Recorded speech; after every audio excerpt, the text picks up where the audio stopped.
Pode abrir suas câmeras.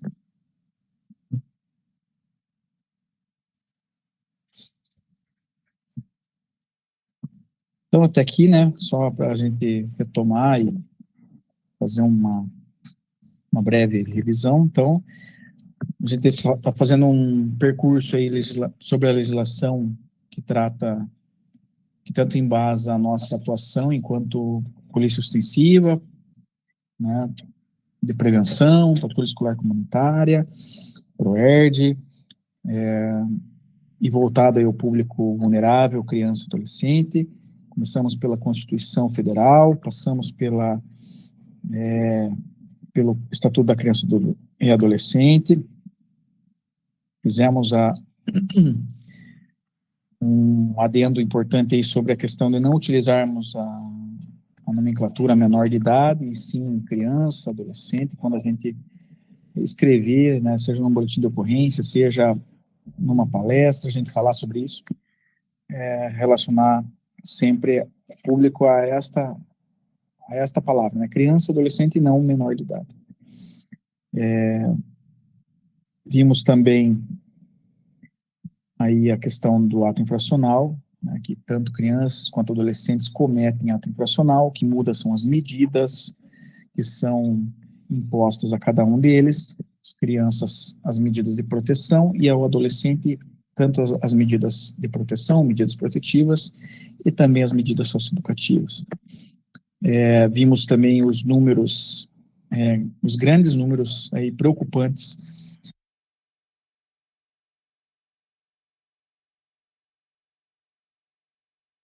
sim a existência de um policiamento especializado o que justifica esse curso e na nossa prática diária de mantermos, né, um policiamento exclusivo para isso, para o cuidado com a criança e o adolescente, porque os números nacionais são alarmantes, são grandes, né, das vítimas, crianças, adolescentes, tanto de violências sexuais, violências de outros tipos também.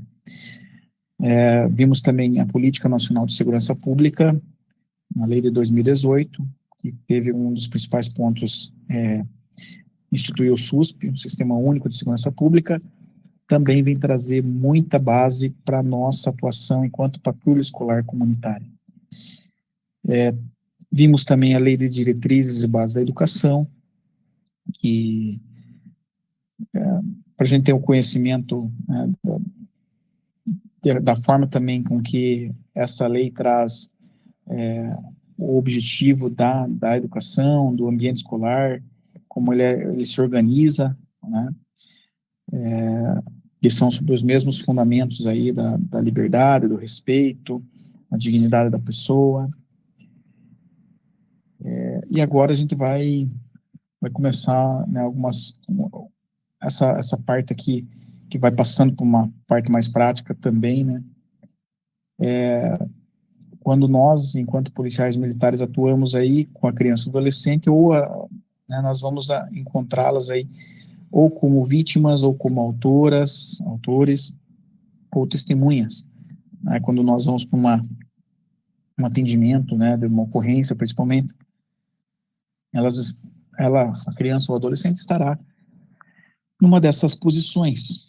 E uma das, né, algo fundamental é justamente isso, nós verificarmos qual que é a posição dessa criança, desse adolescente, para aí sim eu conseguir definir a forma do meu atendimento, né, do encaminhamento que eu vou ter que dar, e aí eu trago, principalmente quando ela é vítima ou testemunha. Então, vamos pegar, né, as duas primeiras ali, vamos deixar o autor, criança ou vítima, ou criança ou adolescente autora, para depois, agora vamos trabalhar com a criança, adolescente, enquanto vítima ou testemunha de uma violência, de um crime, de um ato infracional. Nas cidades maiores aí, onde nós temos as delegacias especializadas, uma situação como essa, onde a criança ela é vítima ou testemunha, esses fatos eles serão apurados aí pelo NUCRIA, né, o Núcleo de Proteção à Criança e ao Adolescente.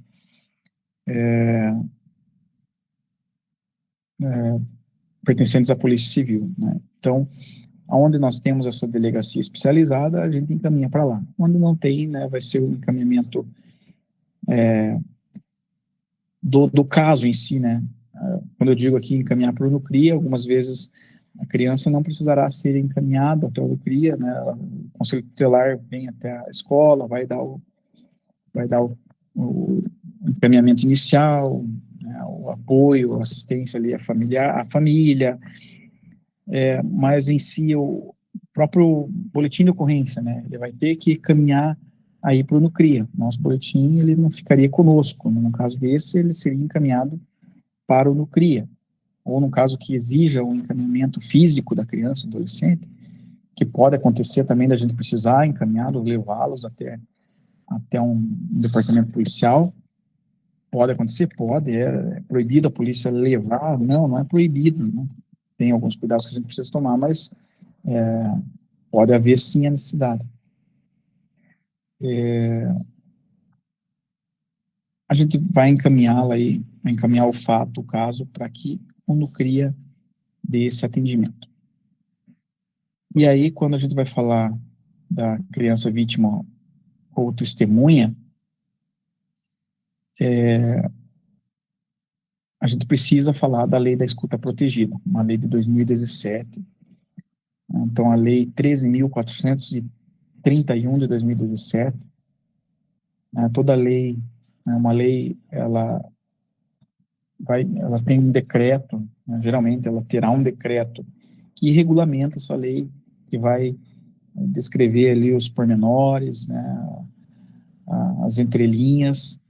Então, a gente precisa conhecer, saber que existem ambos, e a gente vai estar trabalhando aqui os principais pontos que nós precisamos conhecer enquanto agentes que vão atuar ali na proteção dessa criança, desse adolescente que foram vítimas, que foram testemunhas de uma situação grave. Até eu faço parte ali da Câmara Técnica, né, da Polícia Comunitária de Direitos Humanos. No ano passado, a gente trabalhou, e ainda não foi publicado, mas em breve será publicado aí um POP, um procedimento operacional padrão, e trata justamente sobre isso, sobre o atendimento policial, como que o policial deve atuar aí nas situações em que envolve a criança e o adolescente. Então vai trazer algumas coisas mais detalhadas aí para o âmbito de toda a polícia, né? Não somente patrulha escolar, mas toda a polícia militar. E no dia a dia se depara, né, em diversas ocorrências envolvendo a criança e adolescente, e o que muitas vezes, infelizmente, se constata, que às vezes nem se cita a criança, né? O adolescente, a criança, ele nem é citado no boletim de ocorrência, é como se ela nem existisse ou não estivesse no lugar. Isso não pode acontecer, né? Isso, se a situação, por mais grave que seja ali, né, presenciada por uma criança, por um adolescente, ele precisa ser citado, ele precisa ser relacionado no boletim de ocorrência, a situação precisa ser bem descrita, de forma completa, justamente para que essa apuração seja feita de forma adequada, né, toda a apuração criminal, como também a garantia do cuidado dos direitos daquela criança, daquele adolescente, a proteção que ela precisa, né, se ela foi vítima, se ela foi testemunha de um fato criminoso. Então, essa legislação estabelece o sistema de garantia. Um questionamento. Ali, vamos supor que a criança ou adolescente ali, ela é testemunha dos fatos.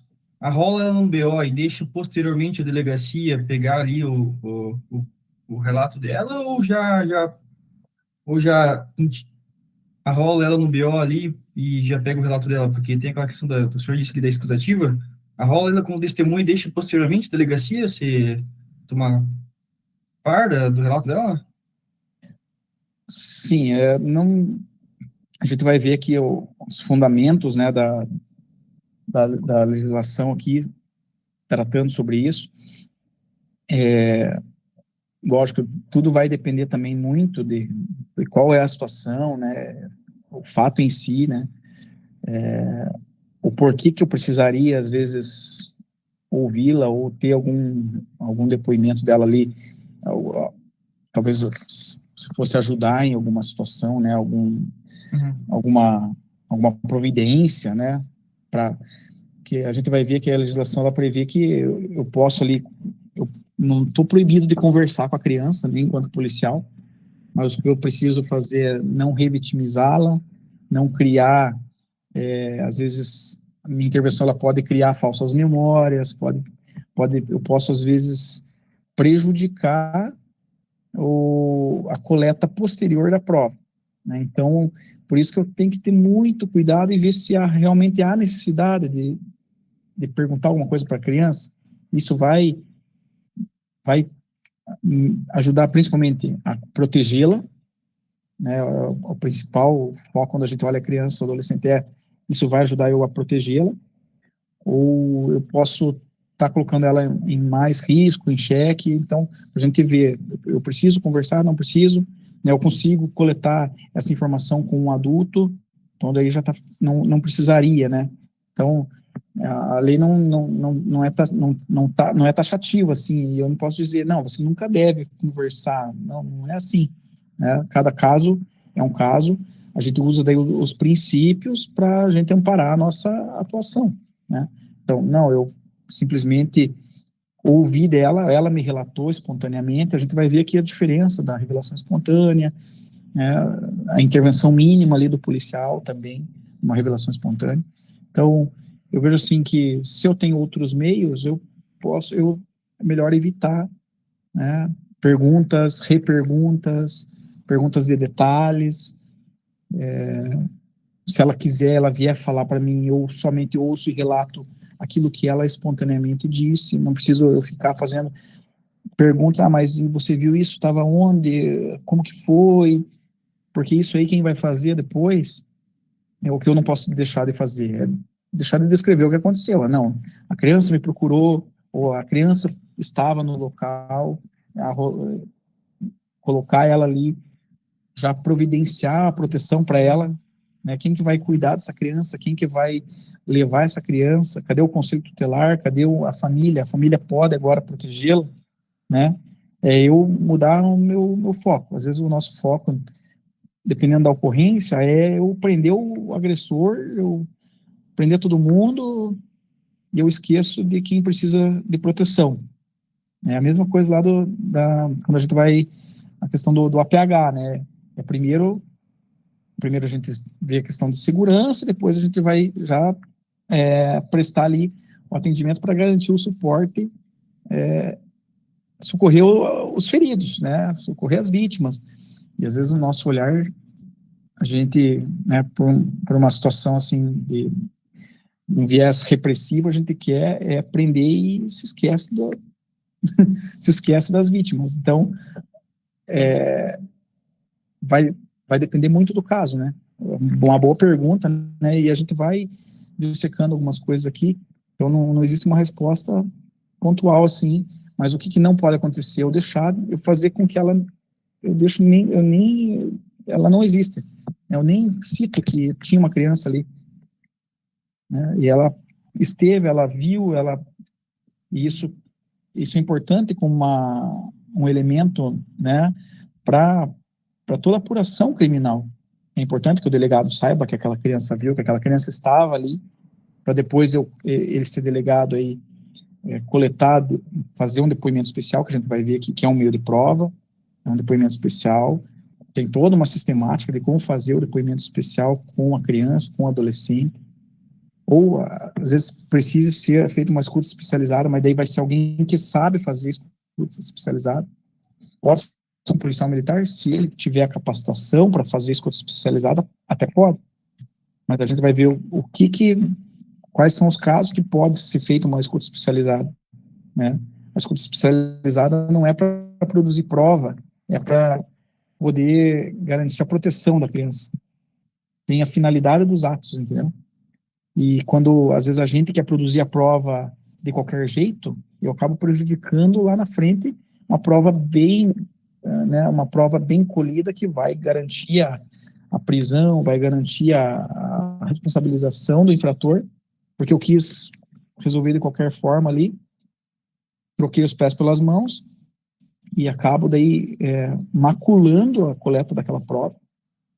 A criança já disse coisa, depois ela vai mudar, ela vai começa a se, né, por ser uma criança, por ser um adolescente, é frágil, tá ali, vai embaralhar as coisas, de repente ela já não está falando mais aquilo, né, a própria defesa do acusado lá vai dizer, não, essa prova não tem validade.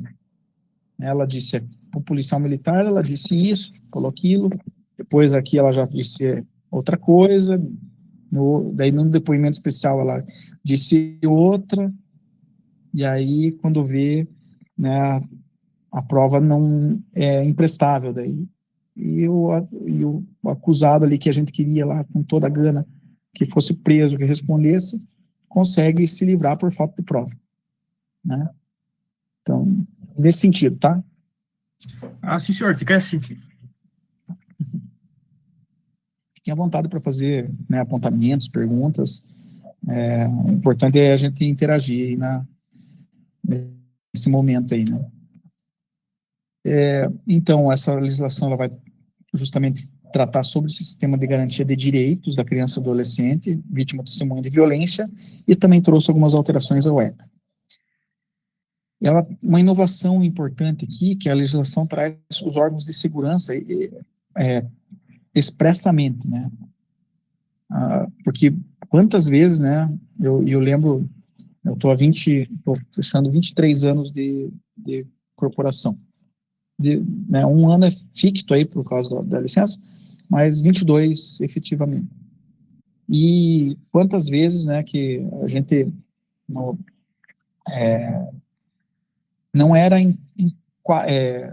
encarado pelos demais órgãos aí de proteção à criança, do sistema de proteção à criança, como um ente que precisa garantia, que está também vinculado ao sistema de garantia de direitos dessa criança e do adolescente.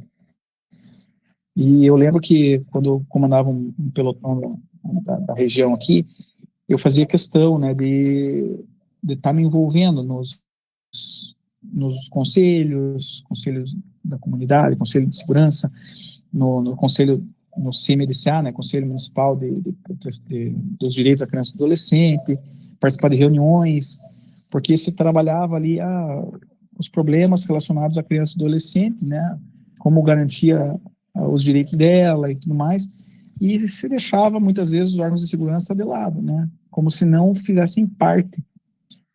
E nós fazemos parte dessa rede de proteção, né, e essa legislação traz justamente isso de forma expressa, né, não somente de uma forma tácita, como a gente já, né, nós já nos enxergávamos como responsáveis também, como necessários participar de estar naquele município, naquela localidade lá, envolvido nessas temáticas, mas agora expressamente a legislação traz, né? Então, os órgãos de segurança como parte do sistema de garantia de direitos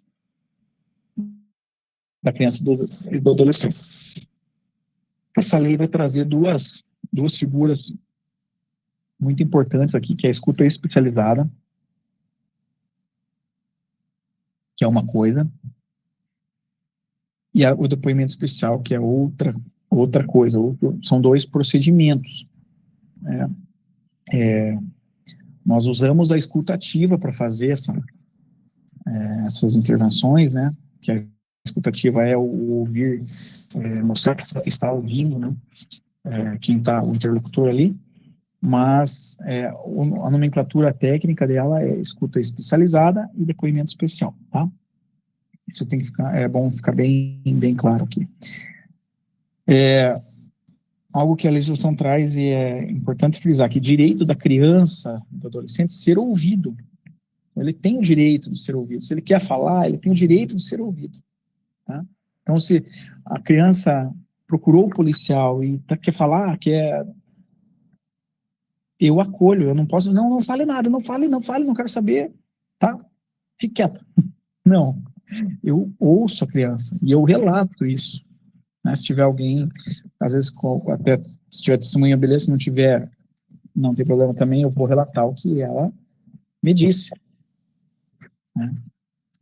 E aí, na sequência, a legislação vai trazer outras coisas também sobre como eu fazer essa escuta, né? Então, a criança tem o direito de ser ouvida ou de permanecer em silêncio. Não quer falar também, direito, né, de permanecer em silêncio. Direito de registrar a ocorrência, ainda que desacompanhada. Né? Chegou, eu quero registrar, a criança quer registrar o boletim, o adolescente quer registrar, não, venha com um responsável, venha com o adulto. Não, eu posso registrar. Eu identifico ela, não sei o que ela quer registrar, né? Às vezes é contra o próprio familiar. Então, ela tem o direito de registrar e eu tenho o dever de registrar a ocorrência, ainda que ela esteja desacompanhada. Essa legislação traz os tipos de violência: a violência física, psicológica, sexual, a institucional e a violência patrimonial. Então, 5 tipos de violência trazidos por essa legislação.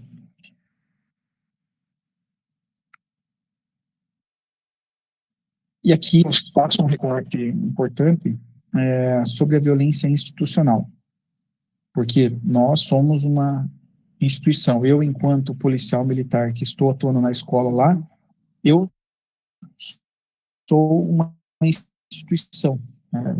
Eu represento a PMPR. E minha ação ou minha omissão, ela pode justamente, às vezes, estar gerando, tá, causando, né, eu posso estar cometendo essa violência institucional. O que seria essa violência institucional? Violência praticada por agente público no desempenho de função pública em instituição de qualquer natureza, por meio de atos comissivos, né, pela ação, ou omissivos, a omissão, que prejudiquem o atendimento à criança ou ao adolescente, vítima ou testemunha de violência. Então,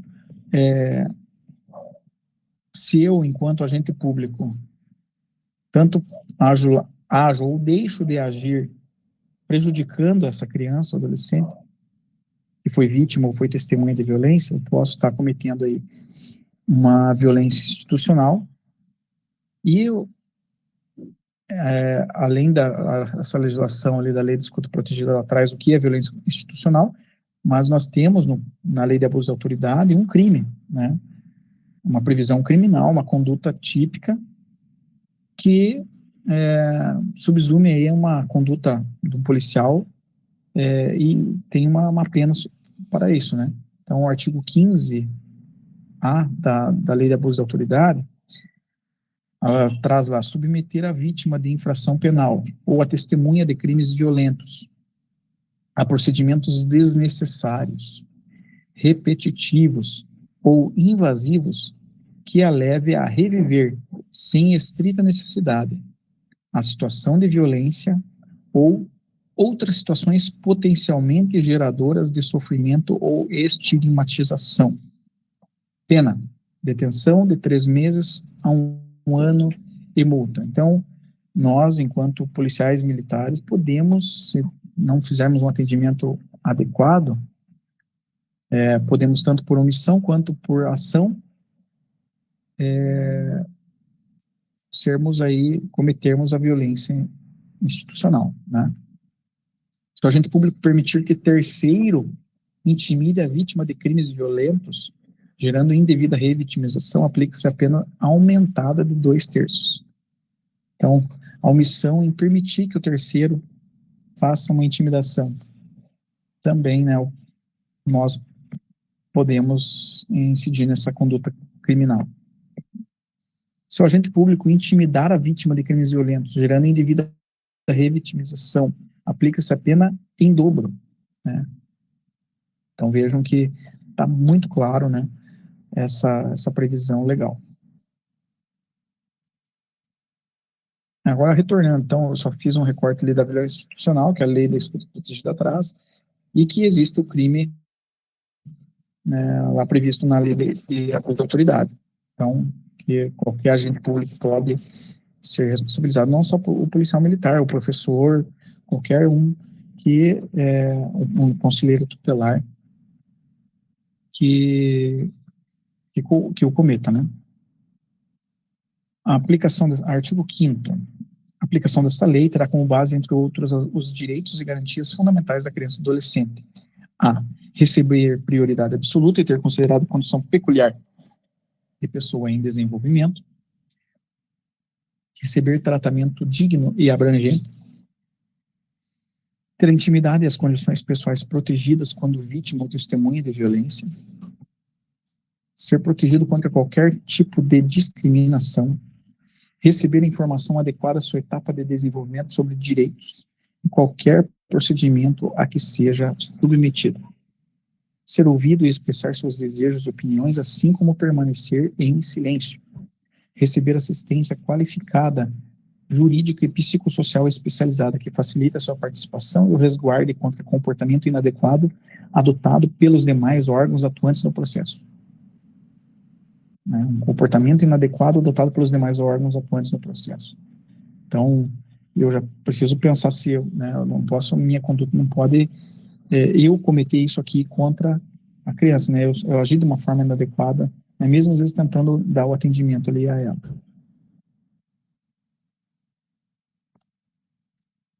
O que ainda são os direitos dela, da criança e do adolescente? Ser resguardado e protegido de sofrimento, com direito a apoio, planejamento de sua participação, prioridade na tramitação do processo, celeridade processual, idoneidade do atendimento e limitação das intervenções. Então, o que, né, da pergunta ali do nosso amigo, então, limitação das intervenções também, elas devem ser estritamente necessárias. Então, as intervenções, quando a gente vai ter uma intervenção com a criança, a gente tem que, ou o adolescente, ver da real necessidade, né, para que sejam limitados, para que não haja essa revitimização.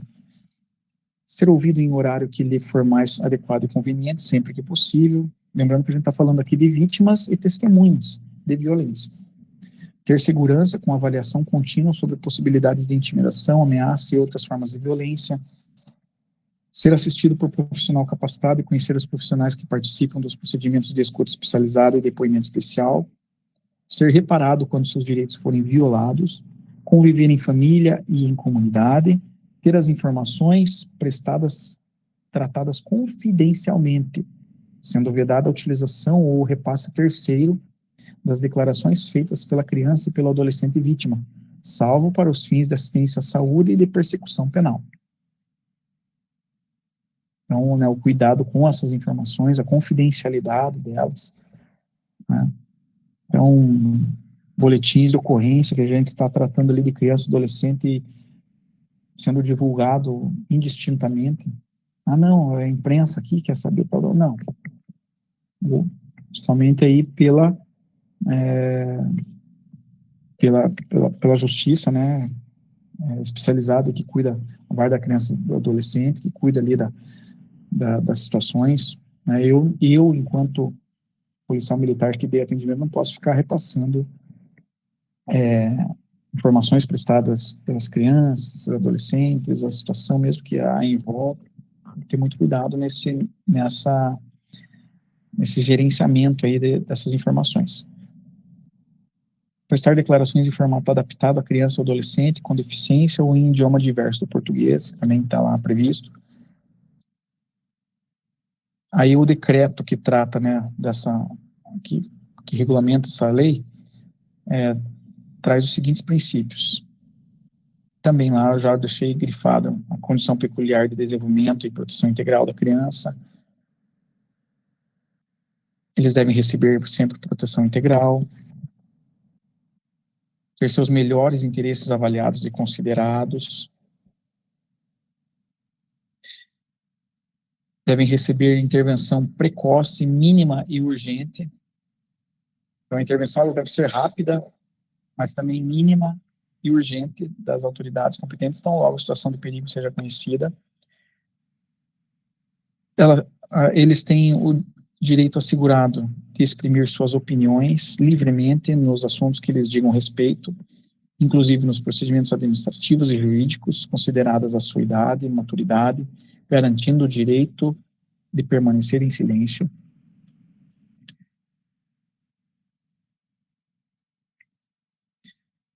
Tem o direito de não serem discriminados em função de qualquer, né, raça, cor, sexo, idioma, crença, opinião política,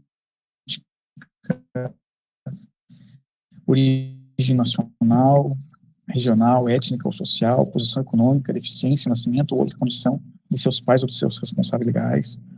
A criança e o adolescente devem ter sua dignidade individual, suas necessidades, seus interesses, sua privacidade respeitados e protegidos, incluída a inviolabilidade da integridade física, psíquica e moral, e a preservação da imagem, da identidade, da autonomia, dos valores, das ideias, das crenças, dos espaços e dos objetos pessoais. A criança e o adolescente têm direito de serem consultados acerca de sua preferência em serem atendidos por profissional do mesmo gênero.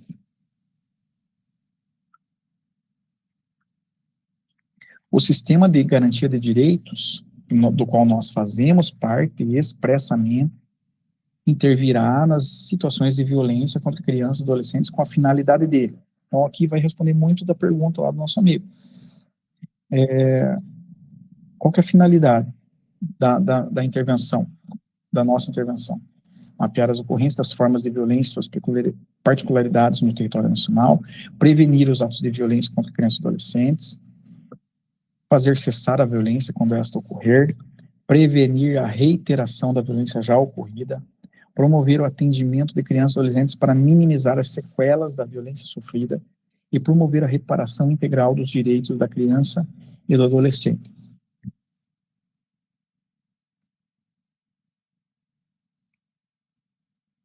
Aí o decreto ele vai trazer o que é a violência institucional. Então a gente já viu isso, né? Ele traz também o termo da revitimização. O que é a revitimização? É o discurso ou prática institucional que submete a crianças e adolescentes a procedimentos desnecessários. Então, se aquilo é desnecessário, se é repetitivo, invasivo, que leve as vítimas ou testemunhas a reviver a situação de violência ou outras situações que gerem sofrimento, estigmatização ou exposição de sua imagem. Então, eu revitimizo se alguma conduta que eu faço ali submete a criança a um procedimento desnecessário. Então, será que eu preciso perguntar, será que eu preciso falar com ela nesse sentido, será que esses detalhes, esses pormenores? O que eu preciso observar? O acolhimento sempre, né? Então, é o posicionamento ético do profissional, adotado durante o processo de atendimento da criança, do adolescente e de suas famílias, com o objetivo de identificar as necessidades apresentadas por eles de maneira a demonstrar cuidado, responsabilização e resolutividade no atendimento. O serviço de acolhimento no âmbito do SUAS, né, o Sistema Único de Assistência Social, serviço realizado em tipos de equipamentos e modalidades diferentes destinados às famílias e aos indivíduos com vínculos familiares rompidos ou fragilizados, a fim de garantir sua proteção integral. Então, aqui a legislação traz também quem que seria o órgão principal responsável, né, por estar tratando, né, dando esse apoio aí à criança e adolescente.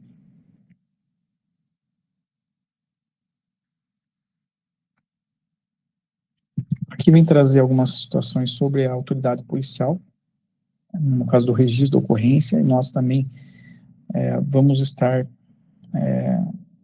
inseridos nessa situação, porque nós também damos esse atendimento inicial, né, primário.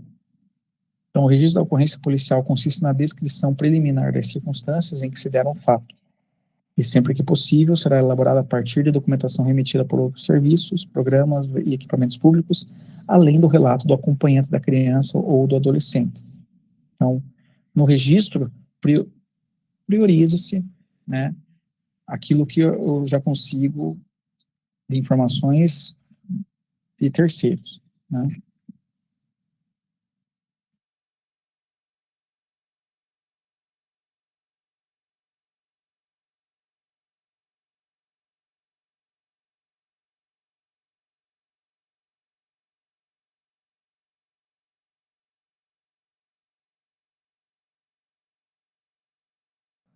Observado o disposto na lei da escuta protegida. Sempre que possível, a descrição do fato não será realizada diante da criança ou do adolescente, né? principalmente quando são casos mais graves, né, de violências mais graves. A descrição do fato não será realizada em lugares públicos que ofereçam exposição da identidade da criança ou do adolescente vítima ou testemunha de violência.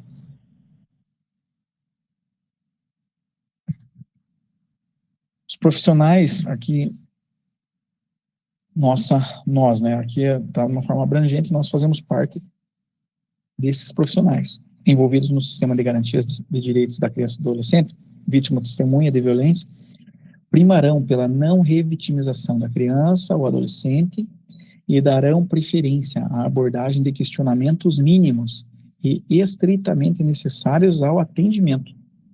Então, minha abordagem, eu devo ter isso em mente.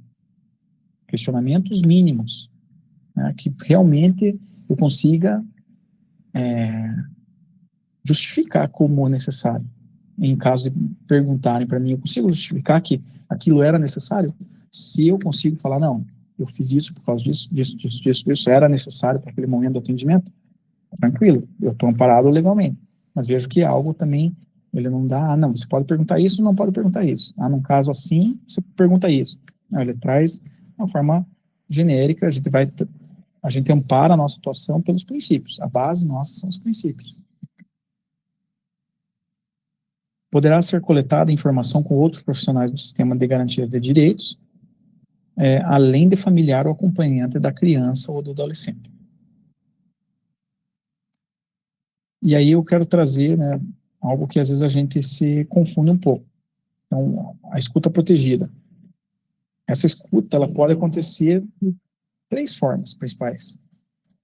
Principalmente muitos do ProERD, e às vezes talvez até alguns de vocês aí já tiveram essa experiência aí da revelação espontânea, né? Então, aquela criança, aquele adolescente, ele procurou o policial, né? Procurou na ocorrência, procurou na sala de aula, policial, eu quero relatar para você que eu fui, né, sofri isso, sofri aquilo, você pode ouvi-lo, né? Mas se todo o relato da criança já dá diversos elementos, não há por que eu perguntar lá, mas quantas vezes foi, né? Mas detalhes, né? Uma violência, quantas vezes, o que você precisou fazer, se a criança já trouxe a informação com elementos mínimos necessários ali, e que ela está sendo vítima de uma violência, e tem todas as características de ser uma violência sexual ou qualquer outro tipo de violência, não, eu estou apanhando em casa, né, pode pedir para ver, né, talvez esteja visível alguma marca, alguma coisa que evidencie isso, mas eu não preciso colher detalhes, né? Então, porque esses detalhes, às vezes podem ser, até num primeiro momento, nem ser questionado, mas isso pode ser questionado, como eu falei, lá na frente, né, na produção probatória, inviabilizar uma prova, validade de uma prova, porque o policial fez N perguntas. Então, eu me atenho à revelação espontânea daquela criança, eu acolho, né, o princípio da acolhida, o acolhimento, eu acolho aquela criança, eu a ouço, porque eu fui eleito como uma pessoa de confiança, ela teve confiança em mim, então eu preciso retribuir essa confiança falando, ó, tá, eu vou escrever aqui, registrar o que você está me dizendo, e a gente vou te levar lá nós vamos encaminhar você, eu vou ter, né, essa informação vai ser conhecida aqui, para que outras pessoas possam estar garantindo a tua segurança, a tua proteção, e aí sim, eu faço a rede funcionar. Eu vou registrar no boletim de ocorrência com esse relato, que a criança procurou, disse isso, e que, né, o repasse que eu fiz, eu vou chamar o conselho tutelar, Aí a escuta especializada é um outro momento, é um profissional capacitado. Às vezes tem muitos policiais militares que têm o curso, né, podem fazer escuta especializada, sim, mas essa escuta especializada ela vai envolver um ambiente adequado, né, como que vai ser feito isso aí. Não é esse momento da revelação espontânea, é um momento, né, pós. Então, muitos casos que aconteceram já, olha essa revelação espontânea, essa escuta especializada vai acontecer às vezes lá no NUCRIA, né, que daí tem um psicólogo que vai estar cuidando daquela criança, vai fazer as perguntas necessárias ali, se for necessário, e a gente vai ver que a escuta especializada tem que ser um profissional capacitado, então ele tem que ter um certificado lá de capacitado para essa escuta, e com uma finalidade, que é de garantir a integridade e a proteção da criança. A escuta especializada não é para produzir prova. Eu quero prova. É o depoimento especial, que pode daí ser feito em âmbito da delegacia, né, a autoridade policial, o delegado, a delegada, pode colher esse depoimento especial, ou em sede judicial já, o Poder Judiciário fazer, né, a coleta desse depoimento especial. As duas autoridades que nesses dois âmbitos, tanto no policial, com antecipação de prova, aí quando faz essa antecipação de prova, o Poder Judiciário não vai fazer de novo no processo lá, porque já se antecipou aquela prova para não se perder. Mas aí tem todo um procedimento que deve ser adotado pela autoridade policial, então não compete a nós não fazemos a coleta de depoimento especial. Pode acontecer a necessidade de um policial militar fazer a coleta de depoimento especial? Pode, né? Um caso de crime militar, né, num inquérito policial militar que envolva uma criança, adolescente que foram vítimas, mas aí tem que ser com autorização, né, a própria a VAGM, que daí seria a autoridade, né, competente por conduzir o processo, ou ela produz lá a prova, ou o encarregado do inquérito policial como antecipação de prova, né, mas poderia haver um depoimento especial, né, de uma criança ou adolescente que foram vítimas de uma violência. Então, seria o único caso, sim, mas o que nós vamos geralmente nos deparar é com a revelação espontânea. Então, os órgãos de saúde, assistência social, educação, segurança pública e justiça adotarão os procedimentos necessários por ocasião da revelação espontânea da violência. Até tem um formulário, né, alguns municípios, aí por isso que é importante, cada um de vocês trabalha num município diferente. Às vezes o município já tem toda uma forma de atuar, um fluxo, né, de atendimento, que aí sim é importante o policial ter conhecimento, então você ter conhecimento lá de como funciona o sistema de garantias de direitos das crianças e adolescentes no teu município lá. Você já participou de alguma reunião desse, né, durante o nosso curso aqui vai ser falado sobre as redes, se eu não me engano, acredito que seja o Jardel que vai trazer esse assunto. Nós nos envolvemos e termos conhecimento desse fluxo, como que funciona lá. Porque aí eu evito falhas, né? A gente se insere também, nós assumimos o nosso espaço, porque ainda na cabeça de muitos, né, a gente fica de fora, mas a legislação já traz que nós fazemos parte desse sistema de garantias de direito. Então, o que a legislação traz ali no parágrafo 3º? Na hipótese de revelação espontânea da violência, crianças e adolescentes serão chamados a confirmar os fatos na forma especificada no parágrafo 1º desse artigo, que seria a escuta especializada ou depoimento especial, salvo em caso de intervenções de saúde.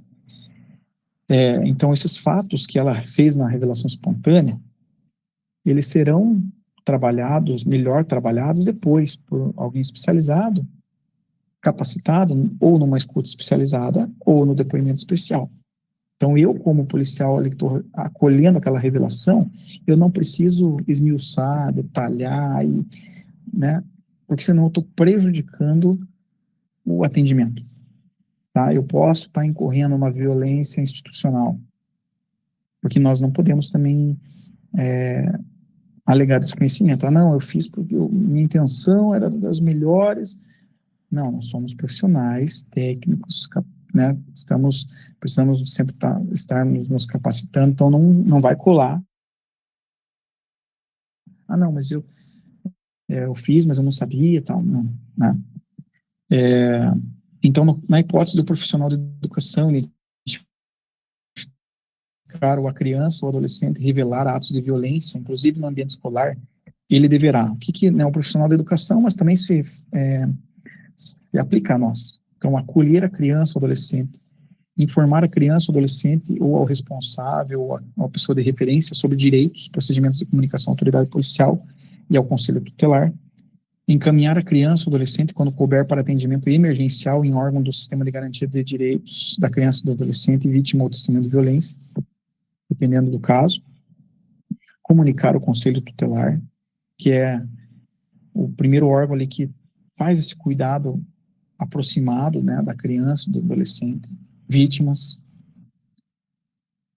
Então, esse é o formato, né, é isso que a gente precisaria se preocupar numa situação lá da revelação espontânea. Então, são 3 categorias. Revelação espontânea é uma coisa, escuta especializada é outra e o depoimento especial é outra. Veja o da escuta especializada. Né, o que é a escuta especializada? É o procedimento de entrevista, tá? Aí sim uma entrevista.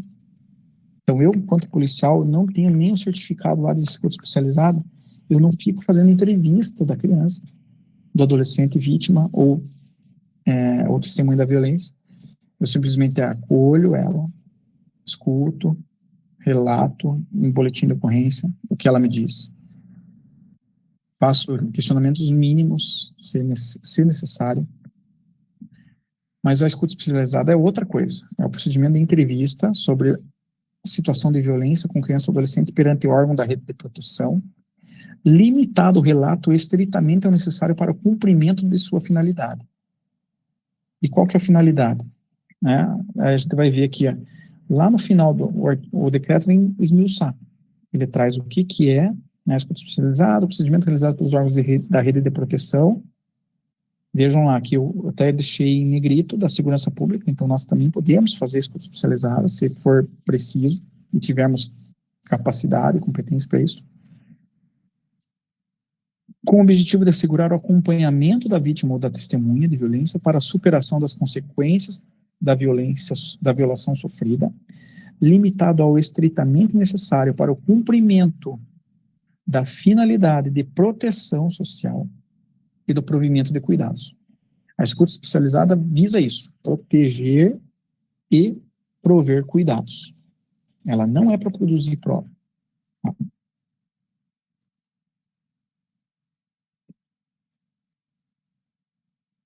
A criança ou adolescente deve ser informada em linguagem compatível com o seu desenvolvimento acerca dos procedimentos formais pelos quais terá que passar, sobre a existência de serviços específicos da rede de proteção, de acordo com as demandas de cada situação. Então, ela vai ter que ser informada, né, de acordo ali com o atendimento que ela vai ser submetida. A busca de informações para o acompanhamento da criança e do adolescente deverá ser priorizada com os profissionais envolvidos no atendimento, com seus familiares ou acompanhantes. Então, primeiro eu tento com terceiros, né? O profissional envolvido no atendimento primará pela liberdade de expressão da criança ou do adolescente e sua família, e evitará questionamentos que fujam aos objetivos da escuta especializada. Aqui ele está limitando a escuta especializada. A escuta especializada não tem o escopo de produzir prova para o processo de investigação e de responsabilização, e fica limitada estritamente ao necessário para o cumprimento de sua finalidade de proteção social e de provimento de cuidados. A escuta especializada será realizada por profissional capacitado, conforme o disposto no artigo 27. Temos policiais militares que são capacitados, que podem fazer, né, tem vários que já fizeram o curso, com a justiça, e tem em várias comarcas tem feito, né, aqui na região dos Campos Gerais, a gente fez em Ipiranga, até em Ponta Grossa, que a gente conseguiu também algumas vagas uma vez para fazer o curso. Então, esses policiais estariam capacitados para fazer escuta especializada. Mas aí, será que precisa o policial fazer a necessidade, né? Você tem outros órgãos já que podem fazer, que estão mais preparados para isso, né? Dá para a gente deixar com que eles façam, né? O que a gente não pode se eximir é da revelação, de acolher a revelação espontânea de de uma criança ou de um adolescente vítima ou testemunha de uma violência. Aí a legislação traz sobre o depoimento especial, é o procedimento de oitiva da criança ou adolescente vítima ou testemunha de violência perante a autoridade policial ou judiciária, como eu já falei. O depoimento especial é o procedimento de oitiva de criança ou adolescente vítima ou testemunha de violência perante a autoridade policial ou judiciária com a finalidade de produção de provas. Tá? Então aqui a gente conclui essa parte só sobre a legislação que trata do atendimento ali a criança ou adolescente, vítima ou testemunha, né, fazendo essa diferenciação da revelação espontânea, que é uma coisa, e todo policial deve estar preparado para fazer esse acolhimento, porque quando menos se espera, você pode, né, ser aí, conseguir essa confiança de uma criança, de um adolescente, e ele vir relatar a situação onde que ele testemunhou algo, ou ele viveu algo que o marcou aí, você vai estar colhendo e dando o encaminhamento necessário à situação.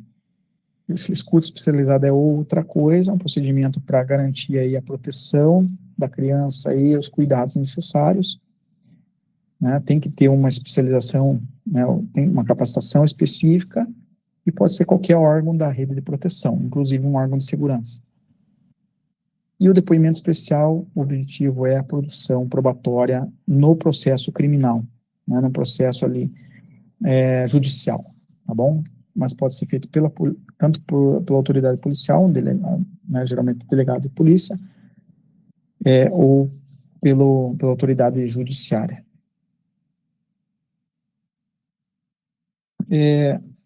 E aí, ainda algumas legislações de proteção à criança e adolescente, que são importantes nós conhecermos. Então, nós tivemos a legislação no ano de 2022, a Lei Henri Borel, que traz esse nome por causa desse menino aqui. Deixa eu ver se vai funcionar. Eu tinha... Não sei se vai rodar aqui.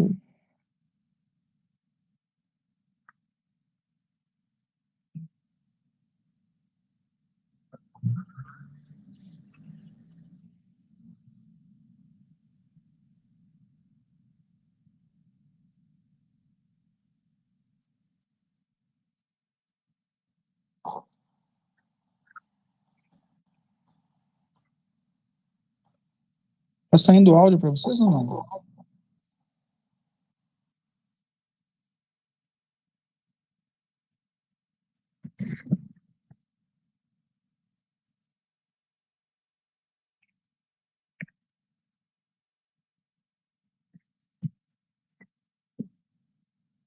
Deixa eu ver se eu consigo.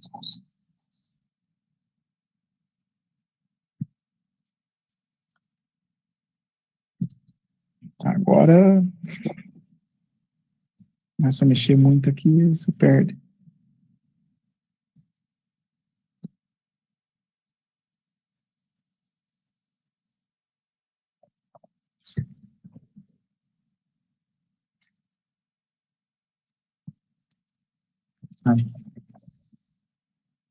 Então, esse menino foi vítima desse crime, e aí, né, o Poder Legislativo se mobilizou, né, frente ao caso de repercussão nacional, e vem como trazer uma legislação para tratar da temática. Então, é um marco legal de enfrentamento à violência contra crianças e adolescentes, principalmente envolvendo aí o ambiente familiar. A gente já viu que a grande parte dos crimes contra criança e adolescente acontecem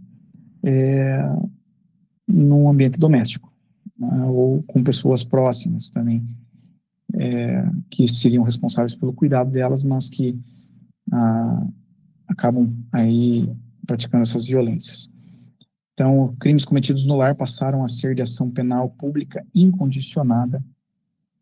Então, a responsabilidade, né, do Ministério Público como o dono da ação penal, não é necessário representação, não é necessário nada, né? Essa legislação traz também previsão de medidas protetivas de urgência, afastamento do agressor, é uma delas.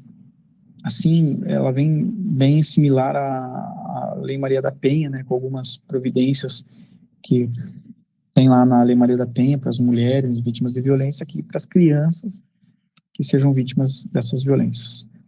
Prioridade na tramitação de processos judiciais, reforço do papel do Conselho Tutelar, interface com a lei da escuta protegida. Então, ela tem algumas coisas aí que conversam lá com a lei que a gente acabou de ver.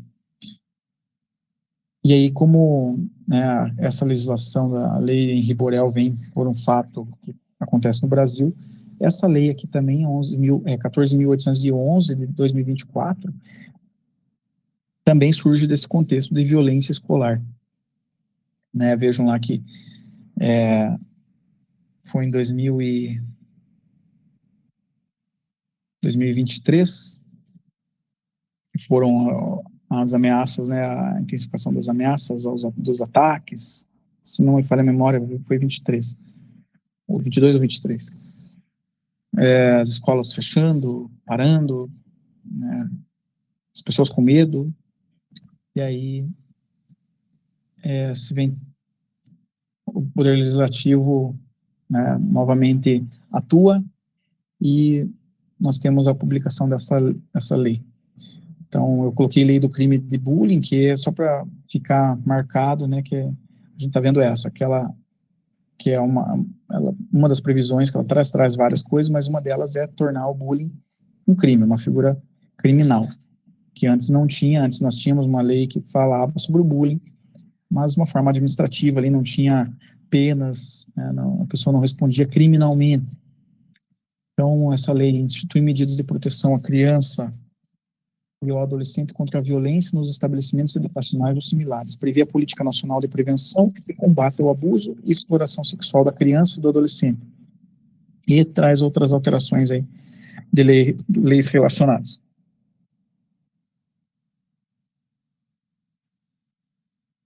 As medidas de prevenção e combate à violência contra a criança e adolescente em estabelecimentos educacionais ou similares, públicos ou privados, dando ênfase ao Poder Executivo Municipal como o principal agente, né, dessa política, mas também com o apoio do Estado e da União. O que essa lei prevê? A capacitação continuada do corpo docente, né, dos professores das escolas, integrada à informação da comunidade escolar. Isso aqui a gente pode ajudar bastante, a informação da comunidade escolar e da vizinhança em torno do estabelecimento escolar.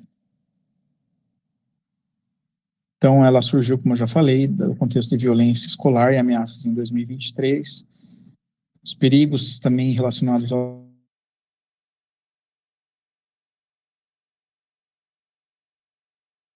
violências escolares, ao bullying que acontece, ao bullying se relacionando a essas violências. E aí traz o que seria, né, a figura típica do bullying, tipo penal, que traz a conduta e a pena respectiva.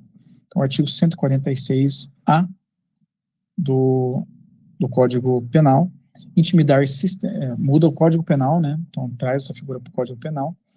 Intimidar sistematicamente, individualmente ou em grupo, mediante violência física ou psicológica, uma ou mais pessoas, de modo intencional e repetitivo, sem motivação evidente, por meio de atos de intimidação, de humilhação ou de discriminação, ou de ações verbais, morais, sexuais, sociais, psicológicas, físicas, materiais ou virtuais.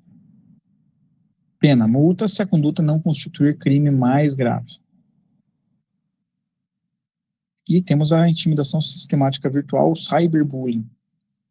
Se a conduta é realizada por meio da rede de computadores, de rede social, de aplicativos, de jogos online, ou por qualquer outro meio ambiente digital ou transmitida em tempo real. A pena muda, né? A pena aumenta. Reclusão de 2 anos, de 2 a 4 anos, e multa, se a conduta não constituir crime mais grave. Né?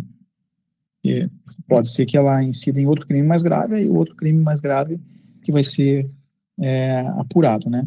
Mas se não incidir em algo mais grave, essas condutas aqui, elas se amoldam ao tipo penal previsto agora no Código Penal, que essa lei de 2024 trouxe. Que a gente precisa saber, né, para poder dar o encaminhamento devido, para poder falar de forma correta numa palestra, e por ser algo que está muito aí, muito presente, né, no ambiente escolar. Ainda essa legislação altera a lei dos crimes hediondos, ela traz lá no inciso 10, induzimento, instigação ou auxílio a suicídio ou a automutilação realizados por meio da rede de computadores, de rede social ou transmitidos em tempo real. Então, ela torna um crime hediondo quando determinado crime ali, né, pode ser a lesão, quando ela acontece nesse contexto aqui, né, automutilação. Eu grifei ali porque é algo que a gente tem visto bastante, até coloquei aqui, depois esse material eu vou passar para vocês, tá? Então, eu vou compartilhar. Mas lá no G1, traz uma situação do adolescente que, lá no aplicativo Discord, lá, né, nessa rede social, ela participava junto com outros adultos, inclusive, né, e gravava meninas, principalmente, né, se mutilando, peladas, e ganhavam com isso, né, ganhavam dinheiro com isso, pelos acessos e por tudo mais, né, por essa prática, e ameaçavam as pessoas, as adolescentes, né, as crianças e adolescentes que participavam ali. E essa menina, inclusive, foi um caso que ela é do Paraná, inclusive, né, uma região aqui pertencente, inclusive, à 5ª Companhia, lá, eu não lembro o município, mas é perto da região do União da Vitória ali. E aí eu reforço, né, a questão do aparelho celular, do livre acesso às redes, dos nossos adolescentes, das nossas crianças, o quanto nós precisamos estar atentos. E essa menina, nessa entrevista que ela dá para a Globo, ela diz, né, que ela não era monitorada, ela não tinha monitoramento nenhum, e ela acredita que se os pais dela tivessem monitorado, se tivessem tido um cuidado maior, ela não teria se envolvido nisso. Mas porque justamente o ambiente é propício, né? A fase de desenvolvimento desses adolescentes é propícia também, né, de autoafirmação, de fazer parte de um grupo.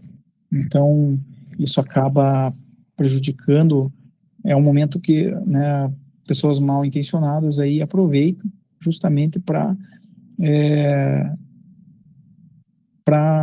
tirar vantagens, né, dessa situação, de oprimir, de vincular ali aquela criança, aquele adolescente, para fazer algo que inclusive vai monetizar, vai gerar recursos aí, e isso acontece dentro da própria casa, né, num ambiente que às vezes nós, enquanto pais, e as os pais desses adolescentes acreditam que eles estão protegidos, mas estão com acesso lá ao mundo dentro do seu quarto e vulneráveis, totalmente vulneráveis. Né?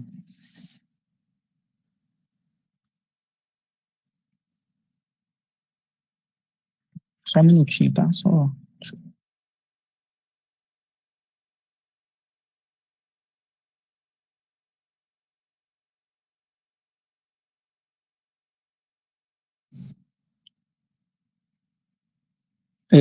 E falando justamente disso, né, eu pelo menos vejo como muito positivo essa legislação de 2025, a Lei 15.100, que dispõe sobre a utilização por estudantes de aparelhos eletrônicos portáteis pessoais nos estabelecimentos públicos e privados de ensino da educação básica.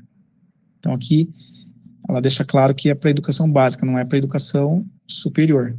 Nós vimos lá na LDB que tem a educação básica e a educação superior. Então, na educação básica, existem essas restrições que a legislação vai trazer. E qual que é o objetivo dessa legislação, né, de 2025? O enfoque na saúde mental do estudante. E a nomofobia, o problema que foi, né, constatado aí, que é essa fobia, esse medo de ficar sem o celular. Alguns aí de nós talvez tenham alguns elementos aí de nomofobia no dia a dia, de não conseguirmos ficar sem o celular, de estarmos achando que estamos perdendo algo, que estamos desatualizados e a gente não larga do celular.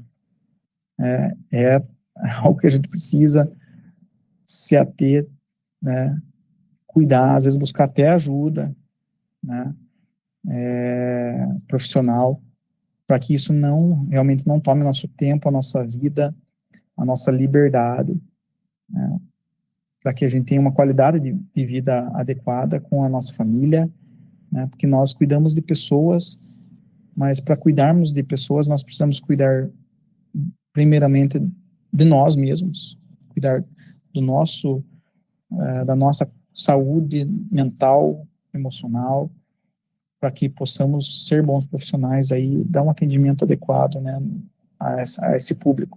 E a gente vai se deparar justamente com várias coisas assim, e às vezes a gente mesmo sofre nesse sentido, né.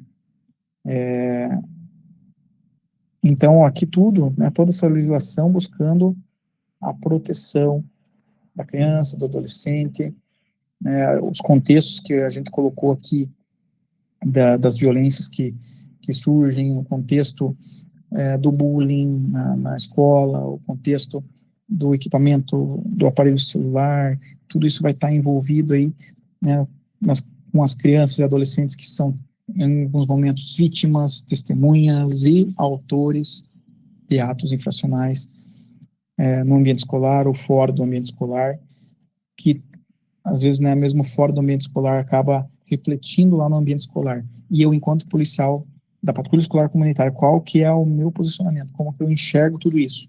Eu enxergo como um policial que eu tenho que chegar lá e dar uma dura em todo mundo, xingar todo mundo, falar palavrão, mandar sentar e calar a boca e me ouvir, ou eu vou adaptar o meu atendimento ao ambiente protetivo, ao contexto que a gente está falando aqui de proteção àquela criança ou adolescente que, ainda que autor, também está abarcado, está amparado por essa proteção, porque é uma pessoa em fase peculiar de desenvolvimento, né? E aqui só para a gente concluir, estamos quase terminando o encontro de hoje, nós vamos, a partir de agora, trabalhar principalmente a criança ou adolescente enquanto autor, né? O adolescente autor de ato infracional, né, não é autor de crime, é autor de ato infracional, o encaminhamento dele, onde temos as delegacias especializadas, vai ser para a delegacia do adolescente, onde não tem a delegacia comum mesmo, né? E a criança autora, né, ela não vai ser encaminhada para a delegacia, ela vai ser, né, nós acionamos o conselho para que o conselho desse amparo, né? O boletim vai ser encaminhado, pode ser encaminhado lá, daí para o Nucria, porque vai ser necessário também o cuidado, né, as medidas protetivas para essa criança. Lembrando lá do conceito inicial lá que a gente viu, que o adolescente cabe em medidas protetivas e socioeducativas, e a criança somente as medidas protetivas. E aí nós temos já, né, bem fundamentado, bem detalhado, o nosso POP número 2, que trata justamente do atendimento de ocorrência escolar. E aqui é um momento para a gente voltar a ler, voltar a ter a ver o que prevê lá o nosso POP, para a gente ter clareza da nossa conduta, da nossa postura e do atendimento que eu posso dar, que eu devo dar, que se espera que eu dê. Então, o nosso POP ele é dividido em 5 procedimentos, né? 01, 02, 03, 04, 05. Então, ele começa lá explicando o atendimento preliminar de uma ocorrência. Ele vai passar para falar sobre quando se trata de um ato de indisciplina. Então, quando é um cometimento de indisciplina, eu uso o que está previsto no 02. Essa indisciplina aqui, eu vejo que é cabível fazermos uma gestão positiva do conflito escolar. Um conflito escolar que ainda está naquela zona cinzenta lá, né, não chegou a ser um ato infracional, eu entendo que ainda não é um ato infracional, eu vou fazer uma gestão positiva de conflito escolar. Essa gestão positiva de conflito escolar está aqui detalhada, como eu devo fazer essa gestão positiva de conflito escolar, como que eu devo, desde a forma com que eu reúno as pessoas, aonde eu reúno as pessoas, a forma que eu disponho essas pessoas sentadas, a forma com que eu comunico com essas pessoas, tudo influencia nessa gestão positiva de conflito escolar. Eu chamado de gestão positiva de conflito escolar, eu preciso atuar conforme prevê o POP 2.03. Aí, quando eu entendo que há um ato infracional ou houve um crime no ambiente escolar, aí eu vou atuar lá o que diz o POP 2.04, e é o que a gente vai trabalhar com mais atenção aqui amanhã, tá? E o POP 2.05, ainda da série do POP 2, né? A busca pessoal por fundado suspeita no interior da escola. Então, esse POP é fundamental a gente saber, né? Os senhores e senhoras saberem, decor salteado e propor até mudanças, melhorias que sejam necessárias aí, tá? Com licença, Major, eu questiono o senhor, esse material aí é disponibilizado em algum lugar ou os POPs ali? Os POPs? É que aqui a gente não tem acesso aos POPs do Paraná, mas só para a gente ler, ter uma base do que é preconizado aí, né? Não sei se... Eu posso disponibilizar na sequência daí. Eu encaminho daí com o material, tá? Se eu não estou equivocado, aqui a gente só tem um POP que fala sobre a criança, o adolescente, mas é um mais geralzão, a gente não tem, se eu não estou equivocado, esses POPs assim na área escolar. Não, a gente compartilha, pode ficar tranquilo, tá bom? Senhor, TKS. Na sequência a gente manda. Eu vou ver se eu consigo até mandar, mando hoje já os POPs ali, eu mando para os contatos, eu tenho ali, acho que eu vi aqui da companhia, da quinta companhia, o Sargento Soares, que está, né? Em outros ali, eu vi poucos aqui. Eu mando para um dos alunos aí, eles compartilham daí o POP, tá? Ou talvez quem já tem aí já pode compartilhar, né? Em ambiente acadêmico aqui, para que eles já tenham acesso, tá? Mas hoje a gente vai parar por aqui. Antes da gente concluir, eu quero pedir para você ir lá no chat, cada um ir no chat, e colocar lá 3 palavras que vocês, assim, consideram, né, a partir da nossa aula, da aula de hoje, do que a gente tratou, 3 palavras que vocês colocam, assim, como fundamentais na atividade policial militar no ambiente escolar, né? Com esse público, com o que para você, 3 palavras que chamaram a tua atenção. Então, cada um lá, coloque lá 3 palavras, coloquem as 3 juntas, seria melhor se você conseguir colocar já as 3, para ficar só uma publicação tua, não coloque picado lá, né? Então, coloca na tua interação lá, coloca as 3 palavras já, tá bom? Eu vou dar um tempinho aí para vocês. Escuta, calma, discernimento. Eu peço que vocês vão acompanhando lá o que os colegas vão inserindo aí.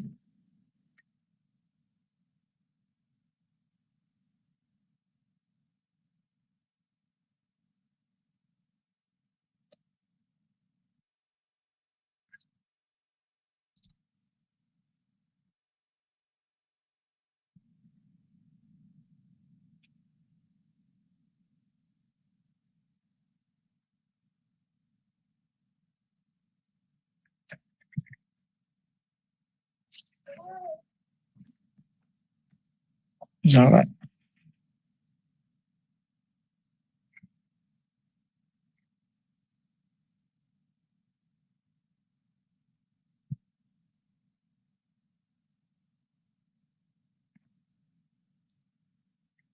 Nós temos um xerife ou não?